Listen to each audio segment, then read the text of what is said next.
So, what if one of history's most famous stories was also a crime scene, just littered with clues? Today, we're heading to Mount Sinai, but we're not just going to read an ancient text. Oh no, we're going to join an 11th century detective to crack the code and uncover the hidden messages behind the birth of an entire nation. Okay, so picture this. The scene is epic. A whole nation, just freed from slavery, is standing at the foot of this mountain, ready to get its mission. The text seems pretty simple, almost stark, you know? Israel encamped there in front of the mountain. Sounds pretty straightforward, almost like a stage direction. But what if it's not simple at all? What if that sentence is like a lock, and every single word is a tumbler in the combination? What if the text itself holds the blueprint for building a nation, but only if you know how to read the clues? Well, our lead detective on this case is the 11th century scholar Rashi. Now for him, this text wasn't just some old history book, it was a living, breathing document. He interrogated every letter, every weird grammatical choice, hunting for the deeper story. And trust me, what he found was extraordinary. So, our first puzzle starts with a single word. The Hebrew for they encamped uses a singular verb, vayichan, as in and he encamped. But hold on, we're talking about millions of people here. Why would the text describe a massive crowd with a singular action? Is it a typo? Rashi's answer is a definite no way. Rashi's solution here is it's profound. The grammar isn't a mistake, the grammar is the message. For the very first time, this huge, scattered group of former slaves acted as one. They weren't just a crowd anymore. They were a single body with a single will, as one person with one heart. And that unity, Rashi argues, was absolutely crucial for everything that was about to happen. Okay, the next clue seems like a classic case of just redundant information. The text says the Israelites journeyed from Rephidim, but the chapter right before this already told us they were there. A good editor would just snip that detail right out.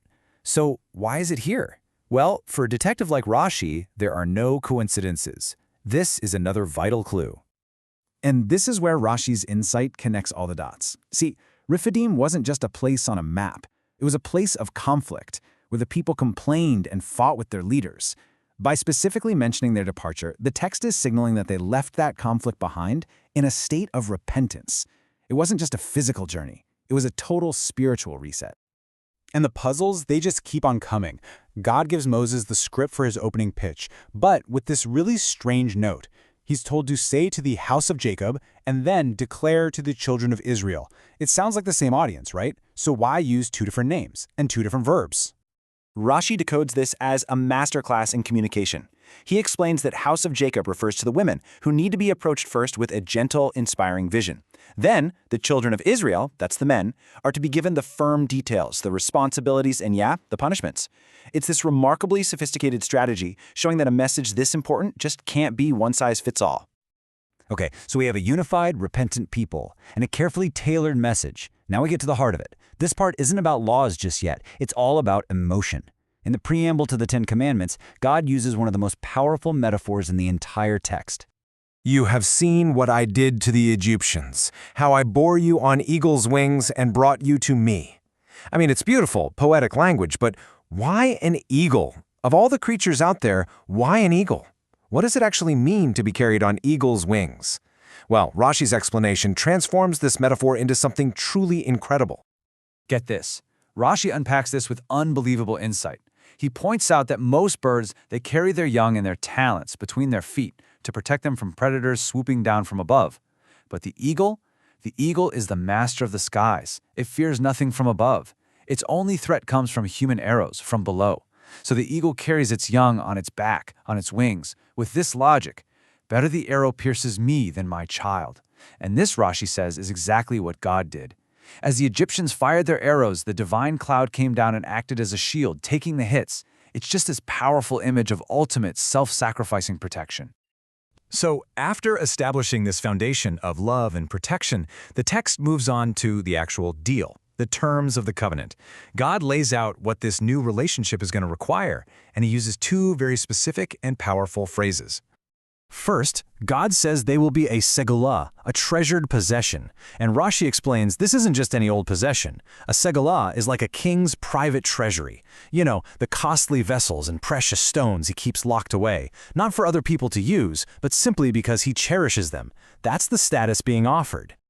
And second, they will be a kingdom of priests. Now, this doesn't mean a nation where everyone is performing rituals. Rashi clarifies that the word here, kohanim, means princes, leaders, nobility. So this is a call to character, not to ritual. To become a nation of spiritual aristocrats, an entire society of leaders. We've followed all of Rashi's clues, uncovering these incredible messages of unity, repentance, and destiny. But his most powerful insight, the ultimate takeaway, comes from a single word we kind of glanced over at the very beginning. The final clue has been hiding in plain sight this whole time. Remember how the verse said the Israelites arrived at Sinai on this day? Rashi asks a really simple question. Shouldn't it say on that day? I mean, it happened in the past, right? His explanation is the key to this entire text. The grammar insists that the words of this covenant must always feel fresh, always feel new, as if they were given today. It's not some historical document to be filed away. It's a living message that demands to be received anew every single day. And that really leaves us with the big challenge, doesn't it? Rashi's method shows us that these texts aren't museum relics, they are coded messages just waiting to be unlocked.